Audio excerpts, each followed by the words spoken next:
recorded live. Look to the sky and see God's perfect harmony. Don't trust the global light. Look with your own eyes. Look to the sky and see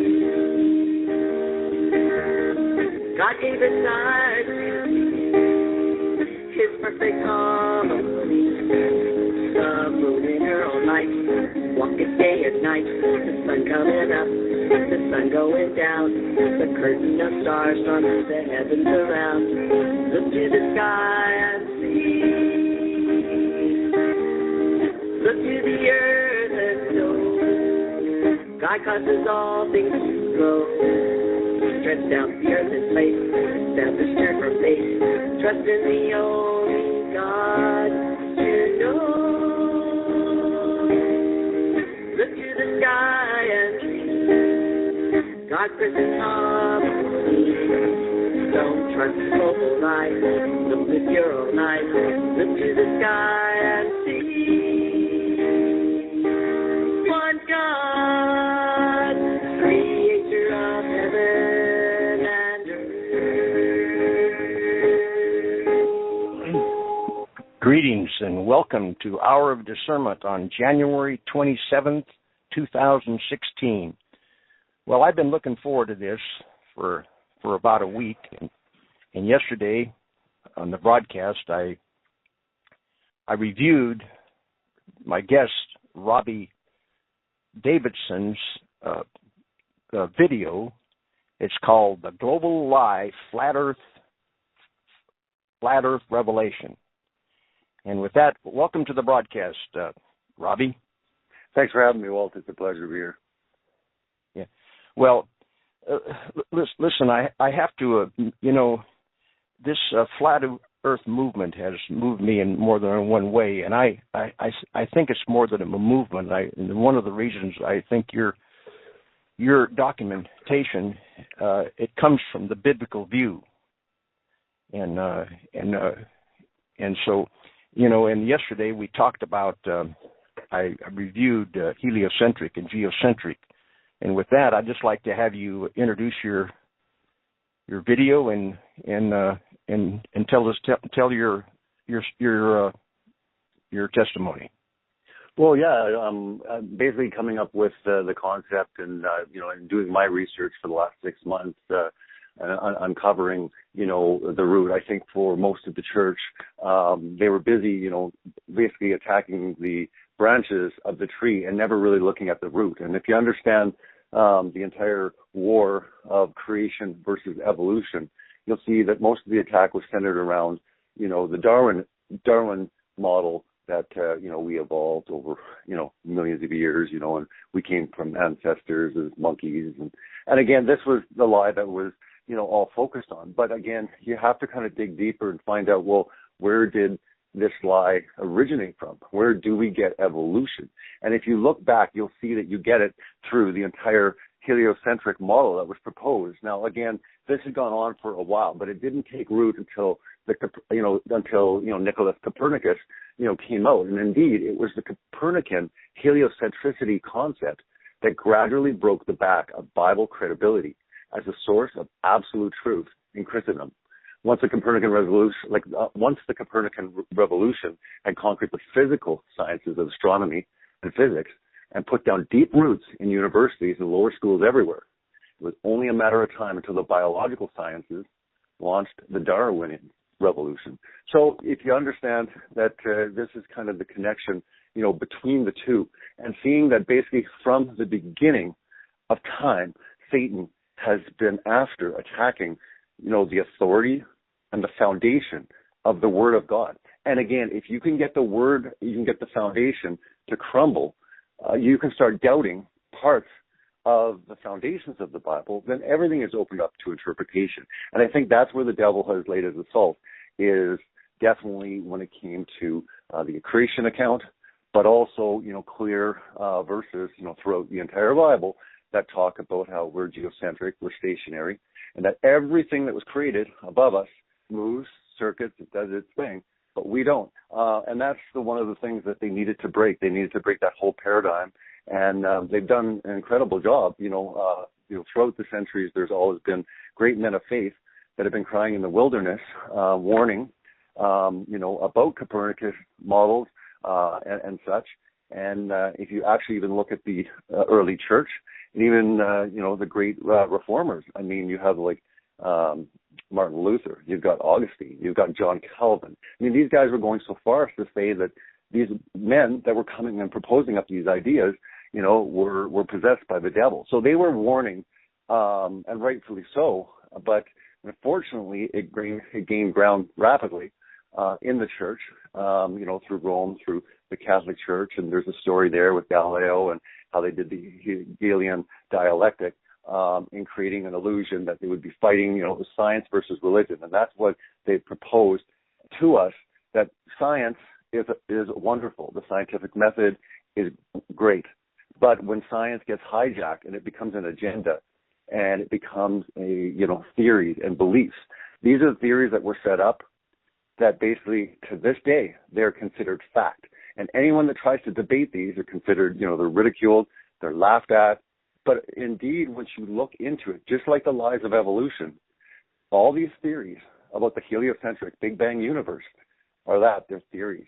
And they are not scientifically proven. So when you apply the real scientific method, you will find that a lot of this stuff cannot be proved scientific. These are things that took hold to further destroy the credibility of the Bible. And all the scientists that came after Copernicus, if anything, they got all their illumination from the great enlightenment and discovery that he had made when, up until that time, it was always considered through science about a geocentric, stationary Earth.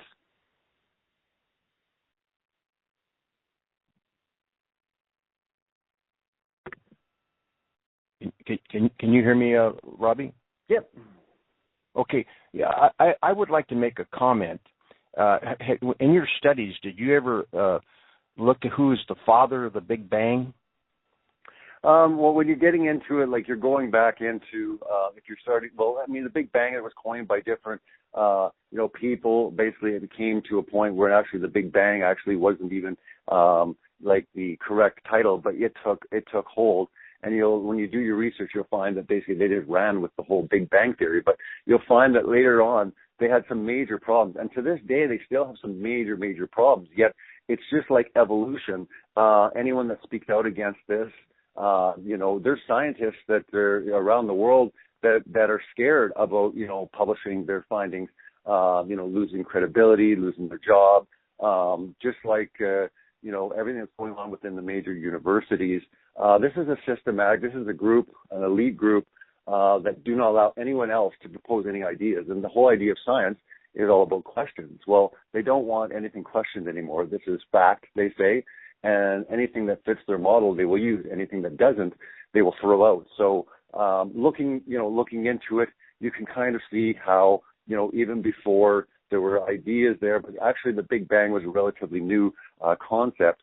But you'll see that Copernicus kind of eroded Ptolemy's, findings, but he absolutely hated the church, hated, the Bible account. And if you research all the major scientific, discoveries, and I'm talking from Kepler and Newton and Galileo, and, understand that if you go deeper into it, you will find out that there's a very, hidden kind of agenda taking place because they needed to erode the credibility of the Bible. The Bible clearly says, that the sun moves in multiple occasions. And some people will say, well, that was the translation of that day, or the men didn't understand that. But you have clear directives of commanding the sun to stop. And you have major issues, when you're talking about the Earth, stop spinning. If it was indeed, spinning at 1,000 miles at the equator, you've got problems with it flying through space. All of these things, it just takes someone to research it and digest the information, come in with an open mind, but look at the Bible, look at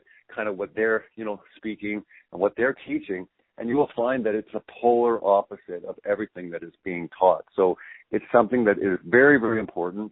Even if, any of your listeners are, literal 6-day creationists, they believe in a young Earth versus millions of years old. Well, you have a problem because day 4, the sun, moon, and stars are created. So if the Earth is created, what is it orbiting? If we're taught the heliocentric model that, we're orbiting around the sun at 660,000 miles an hour. I mean, just understand that right now what science teaches is that we are traveling around the sun faster than lightning. I mean, it is absolutely incredible, these figures. And it's just like evolution, where they bring in millions and millions and billions. They mask everything in large numbers so that, we just have to take their word for it, because, who of us are going to go out and do that math? But when you start thinking about these logically, you'll find that there's some major issues. Well, if you do a Google search on father of the Big Bang, you will come to Georges Lemaitre. He's a Belgian cosmologist, a Catholic priest, and also a Jesuit. Mm-hmm. So, the Jesuits had their hand in it at the very beginning, because Galileo came about, after the King James Bible was published.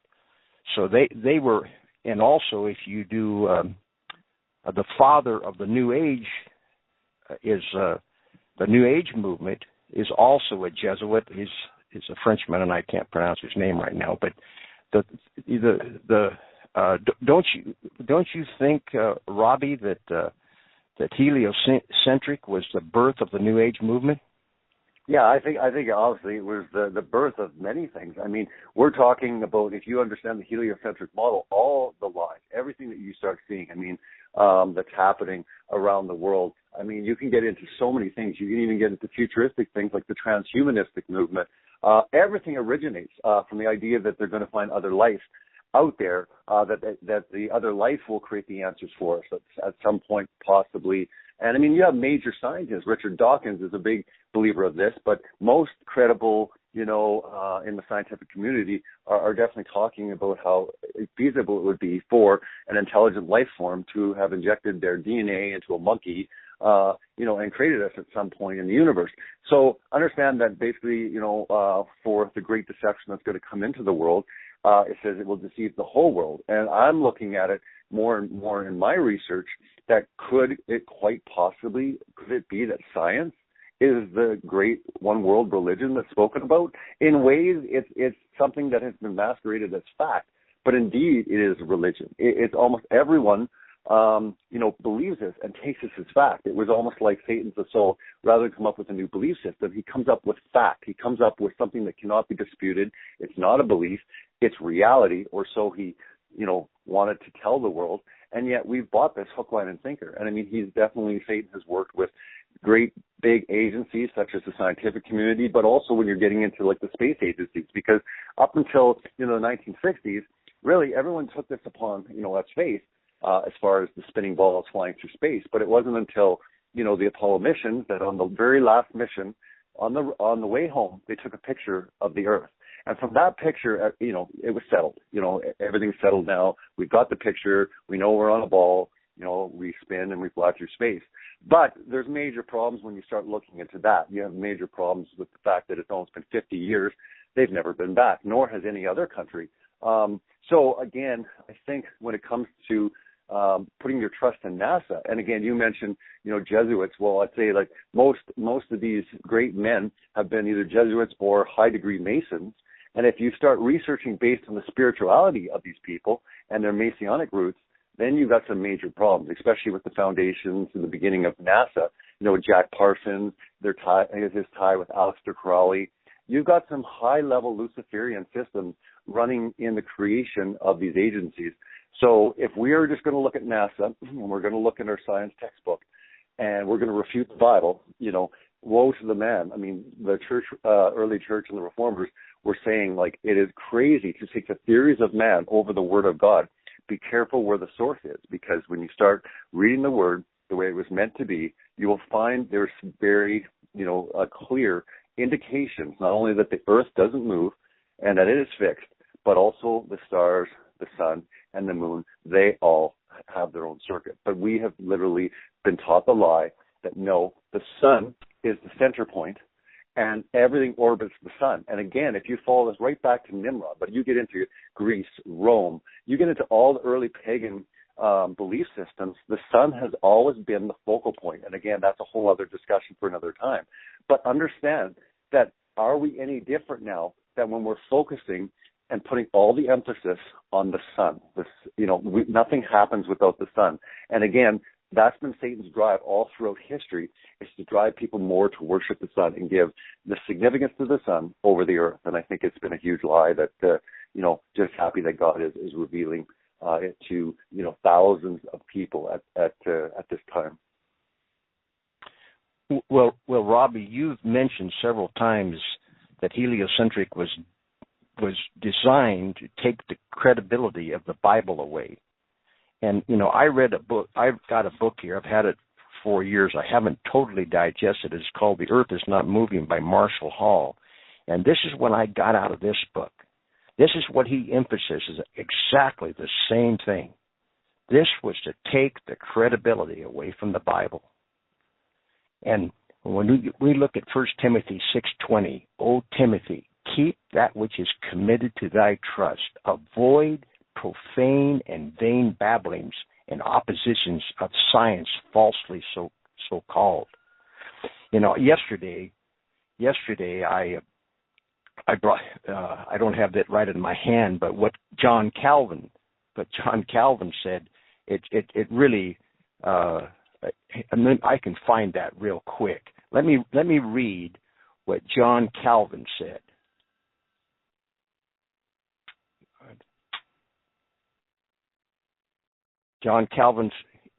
This is a quote from John Calvin. We will see some who are so deranged, not only in religion, but who in all things reveal their monstrous nature, that they will say that the sun does not move, and that it is the earth which shifts and turns. When we see such minds, we must indeed confess that the devil possesses them, and that God sets them before us as mirrors in order to keep us in his fear. John Calvin. Comments, Robbie? Yeah, exactly. And he has some harsh words. He went so far later on that quote to say that these men are madmen and they're possessed by the devil. He had strong words. And again, he was around in the days of, Copernicus. Again, it was one of those things where you have to understand what they were looking at. And a lot of people have been taught this other lie with the heliocentric Big Bang universe, is that people back then were ignorant. They weren't very intelligent. And as time has gone on, we have got more evolved. We've got more intelligent. So we are so much smarter than those, Neanderthals in the Bible. Again, that's another lie of evolution, of the Big Bang universe, creating that illusion that basically, of course, we know more than them with all of our technology. But if you actually start looking into it, you will find that there was a lot of intelligence. There was very, very smart men. And again, you have to look at even, the people that carried on after their warnings. Again, it had already taken root in most of the churches. But again, there were sound men of faith, even right up until 1900s. Amazing, incredible books that are written. Again, we're now into 2016. Why is it that so many people from so many different walks are coming out with so much proof, scientific experimentation? Again, there's so many different proofs. If someone will start actually looking into this and say, could this be really? Could I have been lied to about this? No, it's too big. When people first start hearing about this, it's so massive of a deception that it's almost ridiculed. It's like, no, there's no way it could be that big a lie. And yes, it can be that big of a lie, because once you get someone believing a big lie, it's easy for someone to believe all the little ones. So understand that if you shift someone's worldview and you create that, everything else is, easy underneath that. So it's something that I believe that needed to be in place, just for all the plans and the grand design. And just if you study all of the men and you understand how everything kind of goes pieced together, you can clearly see this. You can clearly see how it is. Right back from the lie in the Garden of Eden, and in Genesis, you will definitely see Satan's agenda was to. The first thing that comes out of Satan's mouth is he questions God. And again, what are we doing? Oh, does the Bible say that? Oh no, the Bible doesn't say that. That just meant this. Or oh no, you just take that allegory. Take that as figurative, but you don't take that literal. And again, this is the same age-old lie that Satan wants to taunt us and just put into our ear. It's like, really? Come on, there's an explanation for that, So I think it's time for people to seriously look at it. It will rejuvenate your faith, your understanding. And just like the great creation ministries that came out, for a while, you were laughed at, and it was considered absurd not to believe in evolution. I mean, you had to be a moron. You had to be not very intelligent, to believe that, we didn't evolve.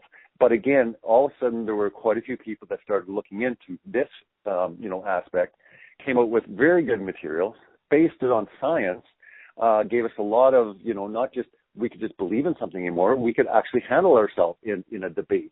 We could have that confidence going through it.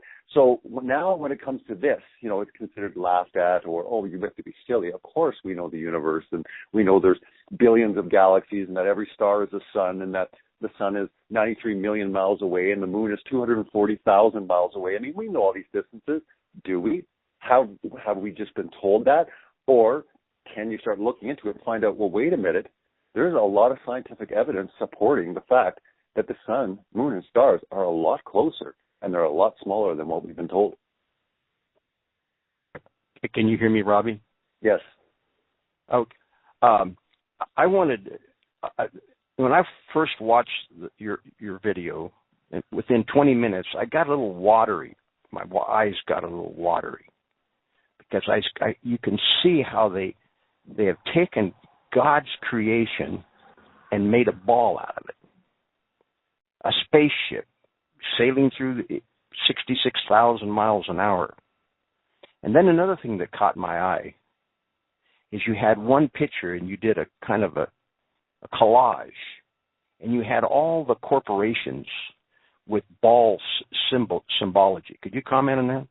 Yeah, actually, that was a segment done by Will. The YouTube channel is Truth is Stranger Than Fiction. And again, basically, the video was globes in my mind. And it was just talking about how literally it's probably the one symbol, it's the one term, it's the one word that's so saturated into our society. I mean, it takes a while once you start researching to understand that we're not on a spinning ball to stop saying, on this planet or on the globe, I'm going to go around the globe. But understand that a lot of people starting to look into these things.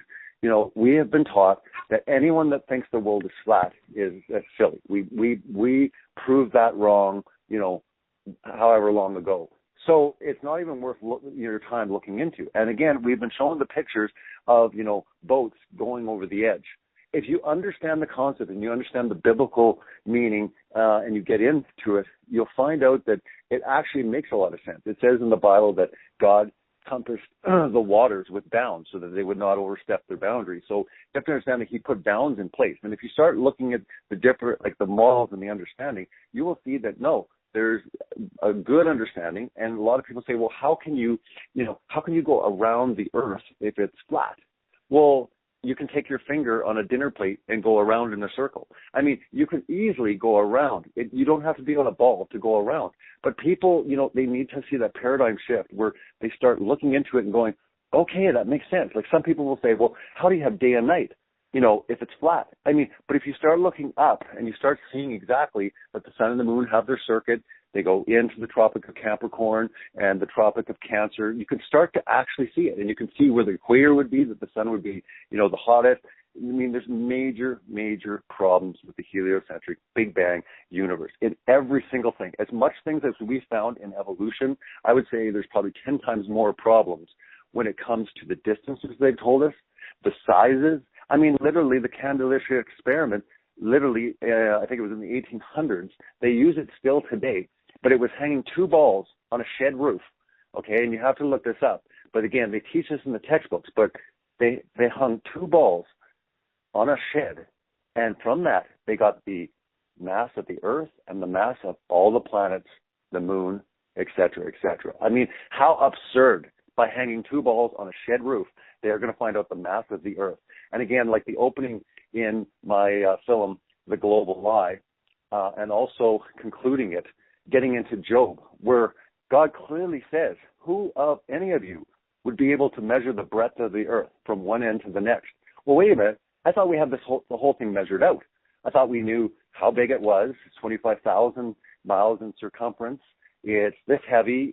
We've got it all mapped out. Well, God's clearly saying, no, you can never fully comprehend it. And to me, that makes a lot more sense, that God would create something that we are just so in awe that we really can't even comprehend how incredible and how vast and amazing this world is.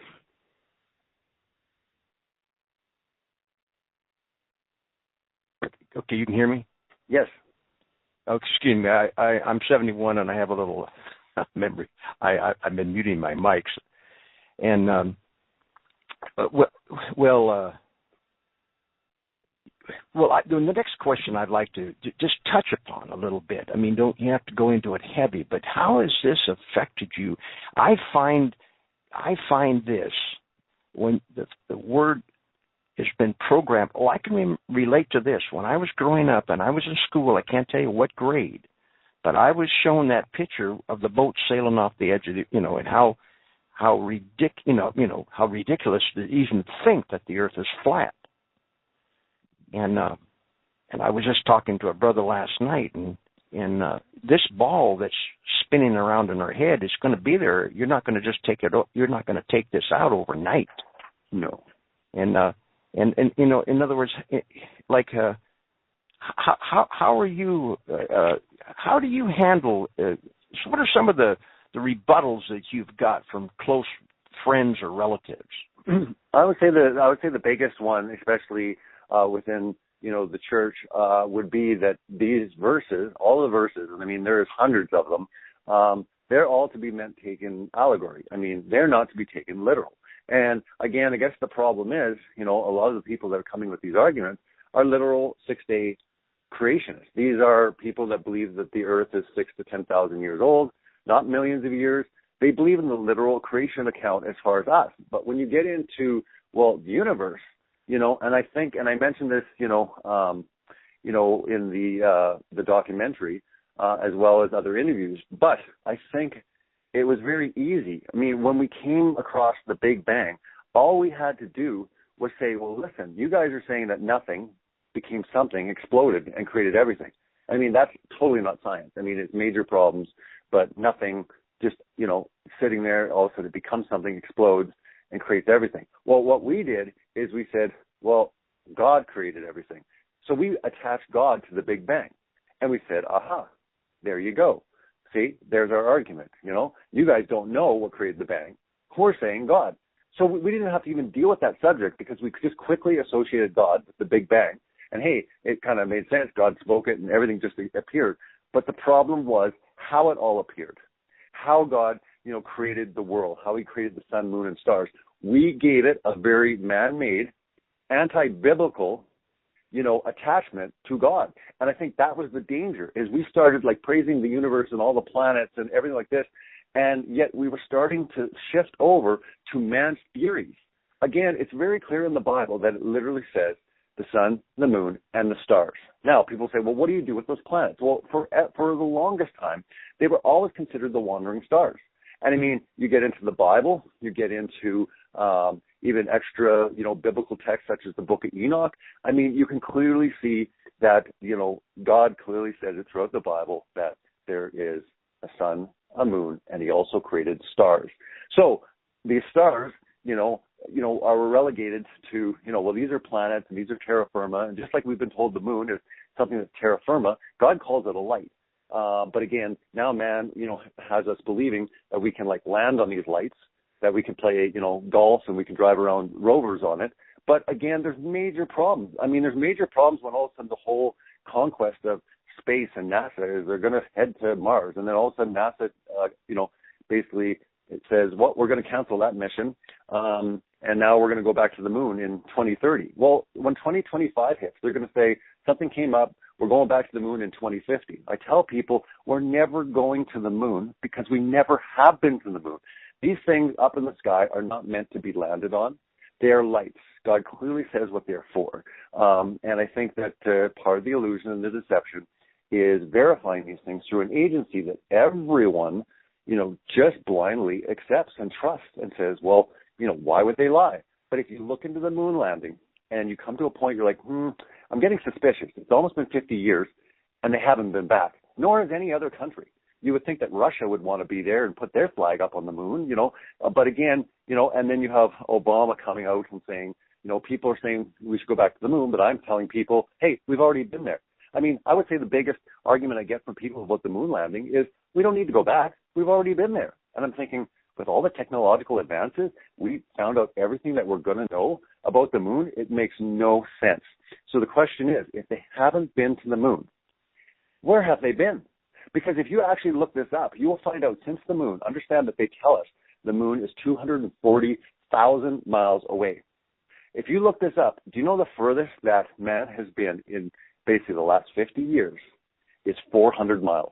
Now, I'm not talking about the supposed probes or satellites. I'm talking about man. I mean, the Orion project got canceled, and in 2014 they came out with a video. I think it's called Trial Under Fire. But they admitted we're having major problems trying to figure out how can we go through the Van Allen radiation belt. So if there's a major Van Allen radiation belt that Orion and all their shielding and technology, they can't figure out how to get through it, because they say we don't have to just get through it once, we got to get through it twice, on the way up, on the way back. Well, wait a minute, didn't you go through it no problem in the 60s? So there's some major things going on, and I think that's kind of where people should start looking to if they're putting so much trust into NASA and the Hubble telescope, and start researching these things, because the only people that are giving us these pictures, go out with your telescope. People, I actually went out and bought a Nikon P900. It's a new camera that came out just last year, and it's got the most incredible zoom. It's got the greatest zoom out of any prosumer camera out there. Well, you can start zooming in on the moon with this thing. You can zoom in on stars. And in the documentary, I feature a bunch of people focusing in, not just with this camera, but also with some high-powered telescopes. They're, zooming in on stars. They're zooming in on the moon. Well, when you start looking at the stars, ask yourself the question, number one, are they trillions of miles away? But also, when you see them shift and morph and change colors, and you see all the incredible things that you will see if you go out and, get a camera or a telescope, we've been told they're suns, and we've been told all these things. But technology is starting to get to a point where people are saying, well, wait a minute, there's some major problems here.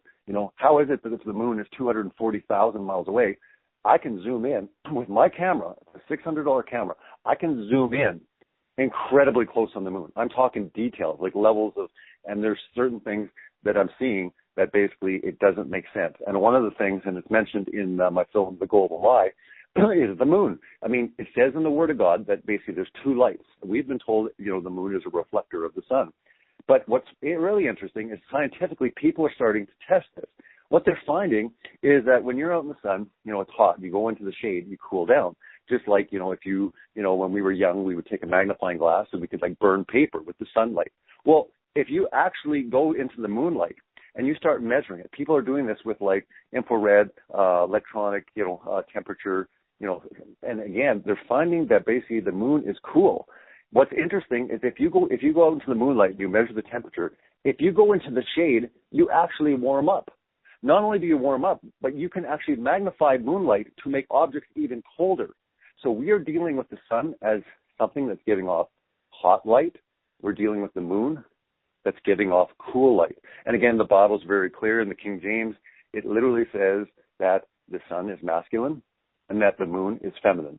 And it says the moon will not give her light. It clearly talks about the moon being self-illuminating and giving off its own light. But again, science has told us no, because they would have major problems. If they admitted that, the whole, just that one thing alone, the entire Big Bang universe that they've constructed in, all of their textbooks, would be faulty, because there's no way that the moon could be lit up if their theories are correct. So again, it's about doing those tests, go out, look at the world, look at God's beautiful creation and the senses that he's given you, just like Romans 1, and don't allow science to start distancing and tearing away that God, is not part, or that he's so further away. And it's like even the concepts of up and down. If you're on a spinning ball, rotating, wobbling, flying through space, where is up, where is down? Because clearly someone from space would be upside down, but we've been taught, no, we're all right side up because of gravity. All of these things are to confuse, to twist. It's very easy when you understand that God is above us, and, hell is below us. This is concepts that a child can understand, and yet we've allowed science to complicate it to a point where, well, technically, everyone's right side up, but, and it's like God, is technically somewhere out there past the universe. Like he's, omnipresent, he's omniscient. I mean, all of these qualities of God, we all know that. And as a Christian, you ask me the question, like, how's this affected me? I've always had a strong walk with the Lord. But this revelation, researching this, I can't even comprehend how much closer God became. Because when I looked up in the sky, I'm like, wow. I mean, these verses clearly say that he is literally above the firmament. And the firmament being understood as literally a physical, structure. And if anyone's ever seen like the Truman Show or a movie like that, this is what the Bible describes. It might seem absurd, but again, this is what the Bible describes. It talks about in Genesis how the firmament divided the waters from the waters. And for the longest time as a creationist, I always was looking at these type of verses, and I'm like, scratching my head. I'm like, well, don't really understand that. Move on. And then I get to the pillars. Well, I don't understand that. How you put pillars? What about the four corners? What about the edges of the earth? What about? And again, you'd have major problems. Well, we just brush it off. But when you go back and you start reading these and say, okay, I'm just going to try to take this literal, and I want to see what happens. What's interesting is when you start taking the concept of an enclosed creation, that the moon, sun, and stars were all created inside, and it says in Genesis, not outside the firmament, because you got to understand, the firmament or expanse or sky, it's called, the whole idea of space, of vacuum, black, dark, nothing, all these adjectives we give to space, is something that really is not biblical, and it's something to be looked into. But if you look at the Genesis account, it says the sun, moon, and stars were put in the firmament. You have major problems if you understand the expanse or all the translations. It doesn't matter what you look at, because clearly these things are a lot closer than what we've been told. They're not, the sun's not 93 million miles away. I mean, there's major problems every single which way. These are theories that they put up that were absurd. I mean, you said the Timothy quote, the Timothy verse, but there's a few other verses that talk about the wisest of men will become fools in God's eyes. Like they literally are fools. And the wisest men that we've set up as our, as our teachers and as our, we look up to, and they're the experts in our world. We've literally elevated them to a point where we don't even question them anymore. We just sit there and say, well, yeah, these are smart men. They have PhDs. They went to university. We all understand that university, I think the statistics are that 70% of people that are raised in the church, in 1 year of university, will lose their faith. Universities have been set up to completely kill God in your mind. And that's the reality. And it's unfortunate that, including myself for so long, I still, it wasn't that I even was trying to combat it. It was fact. Who argues the fact that, we're not on a spinning ball? I spun the globe, and it is the interesting thing because it is the earliest indoctrination for children. They don't have to do anything other than just put the globe in the classroom and have a teacher point, hey, Johnny, that's where you live. Isn't that fun? And you spin it, and you never question it. Nobody that goes through science, and when they start getting into the spinning ball, the concept of the globe, start questioning it. They get taught exactly how it is. But we're not taught anymore to critically think. And that's unfortunate where, God gave us a brain. He says, test all things. And I think that's important that we need to test the theories of very anti-biblical, Messianic, Jesuit, people that came in throughout the centuries. And Satan worked, and he knew that he needed to work on this. It's a multi-generational program, is what Satan works on. He doesn't care about a lie, a year here. He cares about a multi-generational. And it only takes a couple generations to change a worldview. And he understood that really, literally, by 3 generations, he could literally change everything. But again, it had to take hold. The heliocentric model, that whole entire concept, once it took hold, everything else took place. You don't even just have the humanistic, you have the biological sciences. Now you get into Freud and you start understanding the psychological sciences. If you understand where all the sciences started to come from, they all came from the foundation from the Copernican model. It was something that opened up. It was like Pandora's box. And literally, it is something so massive that people need to understand what they're dealing with when it comes to, what Copernican did. And it's not that Copernican was the first one. I mean, you have the Pythagorean theorem, you've got a bunch before him, but it was him that broke it open, to a point where it could not be tamed anymore, and that everyone ran with it because it was something that could completely, explain everything without God. And that's exactly what, all of this that we're discussing today has done. It literally has put everything in motion where you do not need a God. All you need is a bang.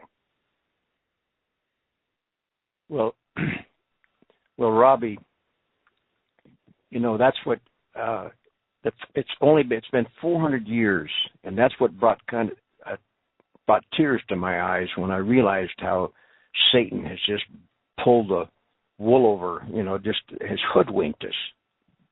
And another thing that you covered a lot of bases there, and boy, I've had the same thoughts, the same exact thoughts, and I just feel so blessed, Robbie, that I'm talking to a younger man that's got a little bit more. Your bulb is a little bit. I'm running with about a 30 watt because I'm 71 years old, but you're running on about a 150 watt bulb. And I love you, brother, for sharing this, because I've had everything that you've shared here the last 10 minutes. It's come through when I wake in the morning, and I was saying to God this morning, just only give me what I can understand. And when you understand this 400-year lie, it's sometimes it's a little overwhelming. And I'm thankful for every one of these listeners in here, because I know that they need fellowship and I need fellowship. And this is what this broadcast is about, is the hour of discernment. But I want to touch on this now. This is what came to me this morning. You mentioned allegory. They want to dismiss all these Bibles. There's over 200 Bibles. I have a young friend. I've been pounded with the flat earth for 12 years, and she's not connected to the internet. And she got it solely from the Bible. And there's over 200 Bible verses. I'm going to get with Carol and get every single Bible verse listed, because it does not paint the picture of a spinning ball. No, it doesn't. And the next thing is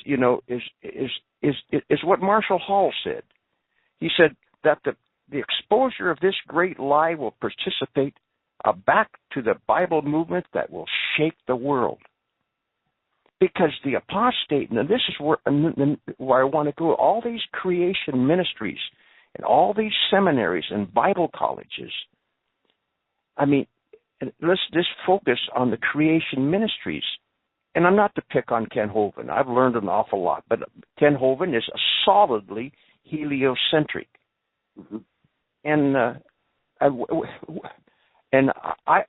believe the reason why he's heliocentric is because he has listened to his professors, and he's been educated by the academic world, which every single university in this world teaches heliocentric.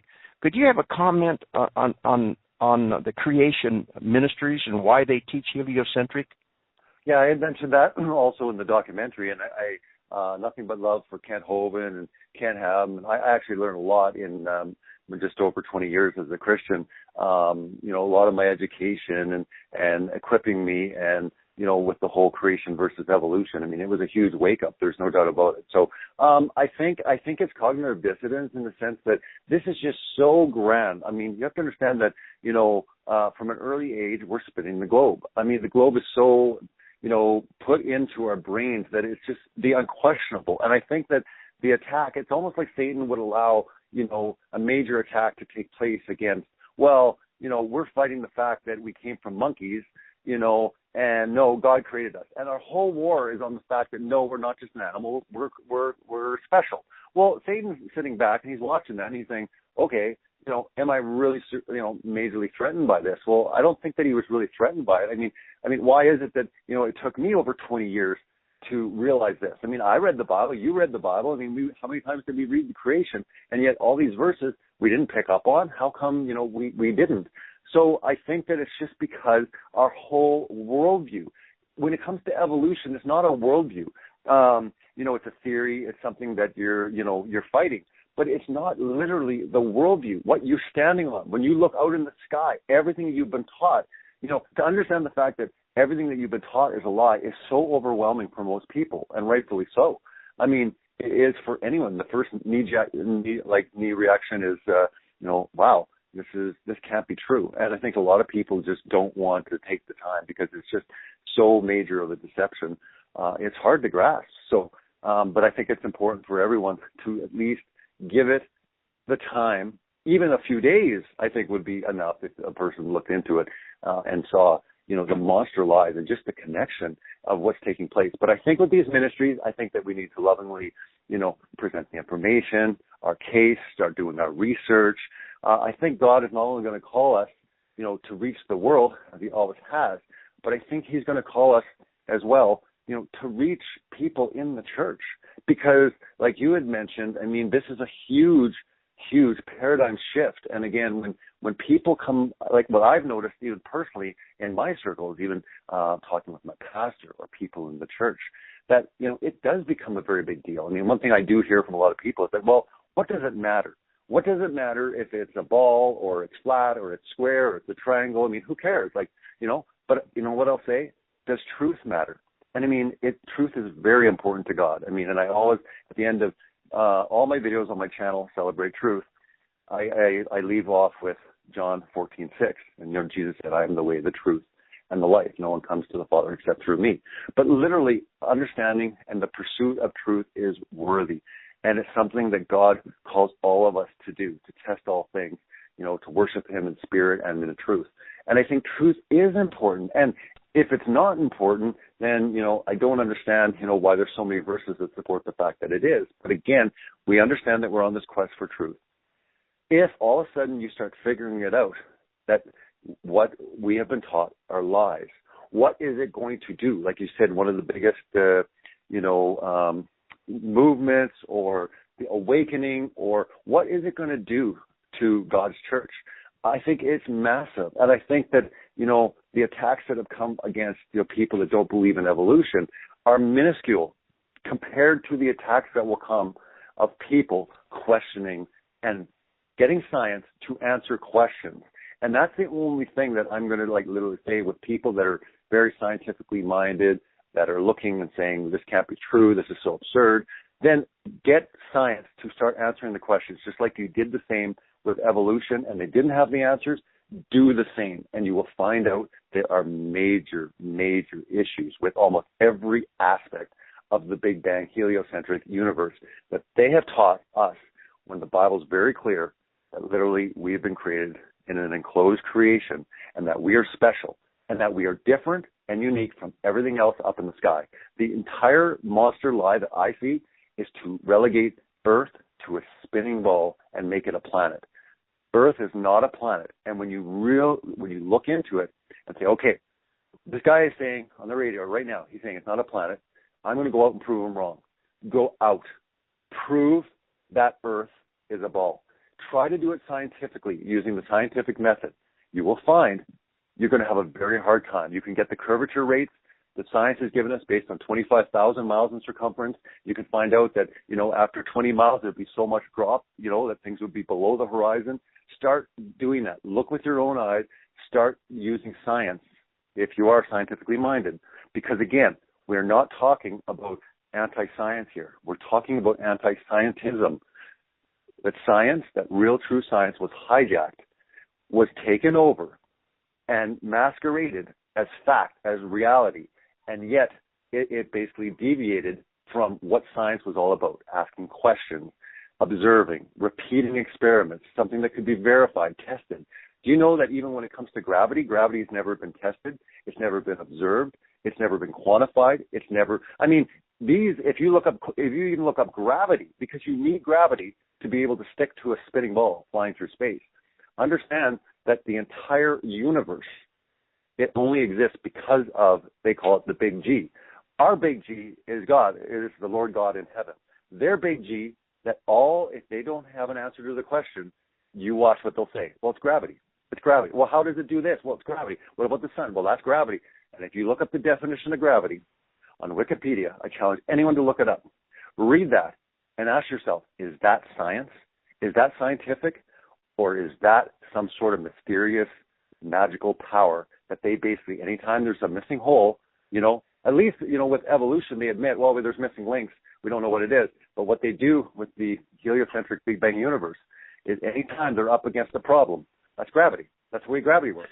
Well, how does gravity know to keep 8 trillion tons of ocean, and yet butterflies can fly above it? Why is it that the moon's gravity, is so powerful it can affect the tides, but yet the moon's gravity won't suck the moon right down? There's major problems.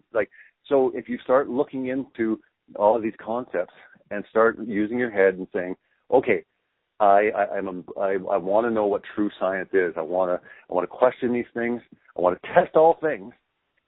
Then go out and do it, and you will be shocked, and you will be almost appalled. And like you were, Walt, and myself, you'll be saddened. You will be saddened. You will be emotional, because it is something to come to the understanding that, wow, this has all been a lie. And we have all believed it, that Satan, literally the god of this world, could literally get the whole world to believe something, and he could literally start with a foundational lie, and that everything else was easy, or other things he didn't even care about, as long as he basically completely got people believing and discrediting the Bible. Because like me and like many other people, we are still looking at verses and we're saying, well, we'll just interpret that a different way, because you can't really have pillars on a ball.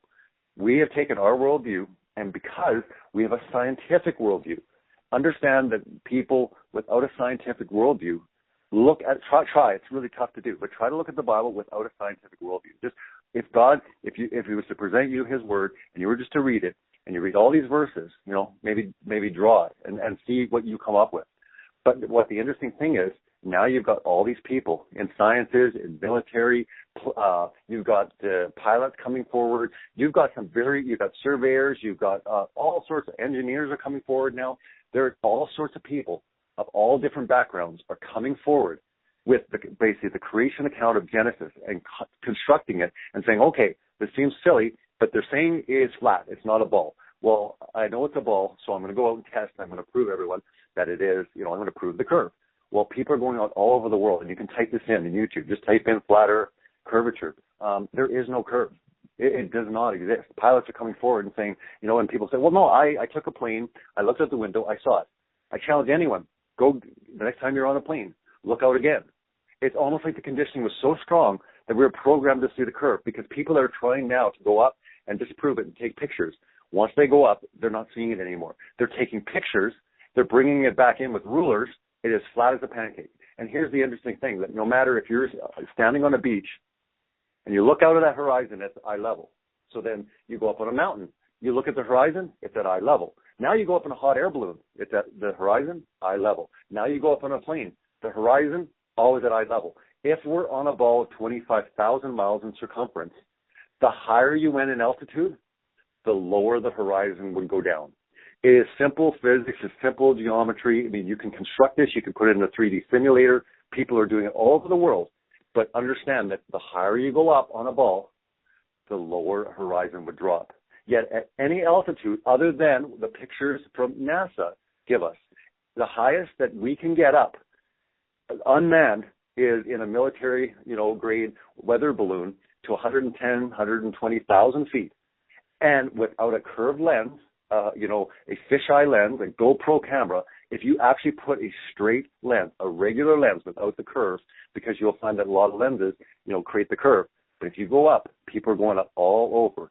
And what they're seeing is flat as far as the eye can see, zero curvature. And again, it might seem absurd, but once you realize, wait a minute, if we're not on a spinning ball, then what else have they lied about? Because again, people are just not being able to find this information when they find out that, everything we have been taught is a lie, and then you understand why they would have to lie about it. Well, what does it matter? And I say, truth matters. And once you start going into this research, prayerfully ask God to reveal to you his true creation. Don't use any biases. Don't use your scientific worldview. Ask God to show you and give you your brains and your senses to experiment, to test, to verify. God will verify himself, and he will verify his creation to anyone that seeks. Well, Robbie, I'll tell you, I understand you touched on why people will get a little teary-eyed, because you'll understand that Bible that we have in our hands, if we read it literally, it does not describe a spinning ball. And I'm sure you've come across this in your, there has been some experiments between geocentric and heliocentric, and they've all proven, they've all come to the conclusion that we're not spinning. Could you touch on that? There's actually been some incredible experiments done. I mean, there's the Michael Morrison experiment done. If you look at Robotham, Dr. Robotham, if you look up these experiments, I mean, he did it. And again, there has been great scientific minds that have, went out to prove this curvature of this, globe that we're taught that we're on. And yet all of these experiments, have proved to support the fact that we are on a stationary plane. I mean, you get into certain experimentations that were done showing absolutely zero movement, and it's been a big problem for science, and they have worked on getting around it and stuff. But again, you have to almost look it up. I don't know offhand, but again, if you look into the experiments for movement and for the spinning, and I mean, people will bring up the Coriolis effect, and they'll bring up, some other factors. Well, if you start looking into these, you will see that there's some major problems, like huge problems, and a lot of the stuff that we've been taught, just isn't the case. So.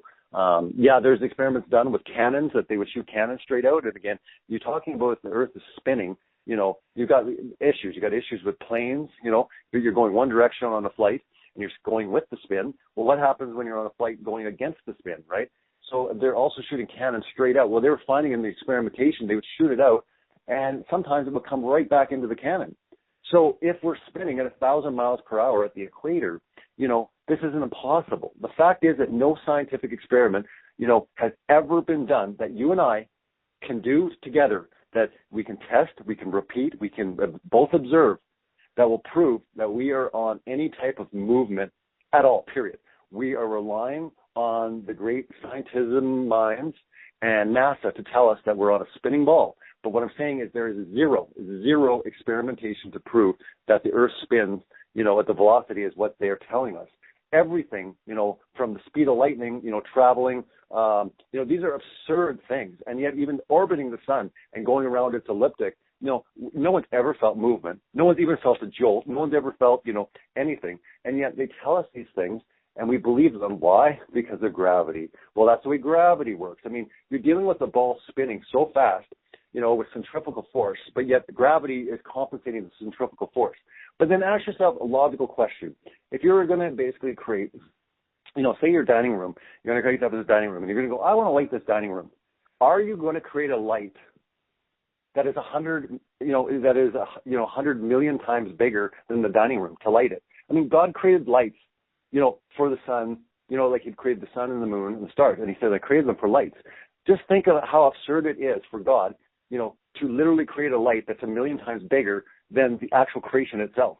I mean, to give this recognition that we were honoring. I mean, even some of the planets, so-called planets in our solar system, are a lot bigger than Earth. I mean, doesn't that seem striking that literally Earth is the epitome, it's the prize, it's the incredible creation, unique, special, different, and yet we're not the biggest. We're not we do sustain life. And again, they're on that quest to find it. Apparently they found another, 10 million planets way out there in the universe that all sustain life. They found Earth 2.0. And again, you're constantly going to keep seeing this. And when you start seeing them constantly trying to find water on Mars, and they found traces of water, so therefore there was life that existed there at some point, they believe. But their quest is to find that answer. And I believe that they are going to find that answer, but that answer is going to come from another life form out there. But the fact of the reality is there is no others out there. There are humans. There are angels. Where do they exist? In our enclosed creation. The illusion of a eternal, the space itself is labeled eternal. Well, I'm sorry, God is the only one that's eternal. That's the whole thing is when you're talking infinite, they say infinite. We are finite. The Earth is finite. the heavens are finite, to give space and the universe and the galaxies and, to say that they're all infinite. No. These are monster lies. These are satanic deceptions to fool us, to trick us. And unfortunately, it's done a number, but there's some great, God is reviving a lot of people looking into it from different walks, different backgrounds, different credibilities. And I think it's just a matter of time where more and more people are going to start questioning these things. Science will not be able to give the answers. And people will demand, and I think we're headed towards a very large paradigm shift. I really do, in many, many circles. Well, Robbie, I really want to thank you. This has been a blessing for me. Especially you. Last time I talked to you, when you told me you were getting ready to release this video, it really moved me, and I was so anxious to have for this broadcast. But could you tell in our closing comments? Could you tell people where they can find your works? Sure. Yeah. My YouTube channel. You can just type in "Celebrate Truth." You can find my page also on Facebook if you want to look for me there. But yeah, "Celebrate Truth." I just released the Global Lie documentary on January 25th, which, interesting enough, was a very historic day.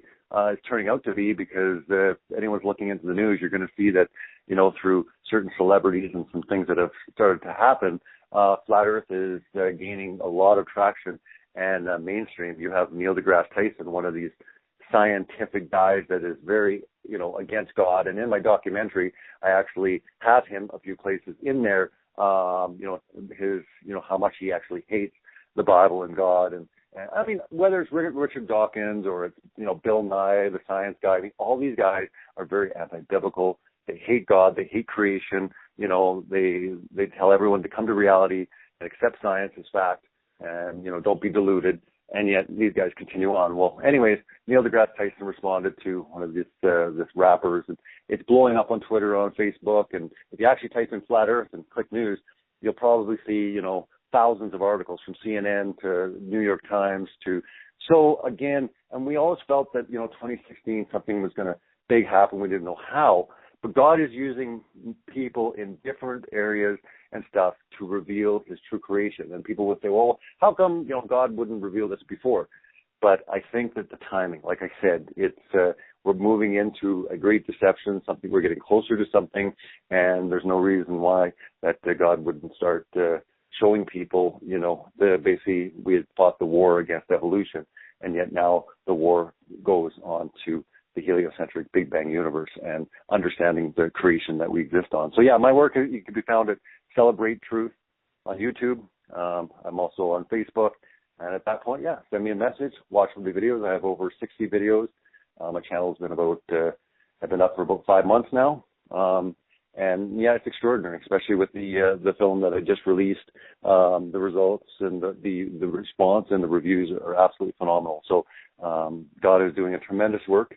Many people are opening the Bible for the first time, coming to this flat earth revelation, looking into the facts, and then all of a sudden they're saying, hey, I want to see what the Bible has to say. So the testimonies and the amount of atheists that are becoming, agnostics overnight is alarming. And also seeing how many people are completely going to the Word of God and going deep into the Word of God because they want to know truth. I've never seen anything like it in my life. So it's exciting, and it's a pleasure to be here, Walt. Thanks for having me on. Okay, and thanks. And because my closing comments is God has revealed it through His Word, and I look at your life and my life and fellow brothers and sisters in Christ, and I think it's a direct hand from God that we're seeing this, especially in a world where the whole academic world is heliocentric. And I'm going to close with this little song. And heliocentric is the granddaddy of all deceptions in the world today. And this is the closing song. It seems to be one big lie.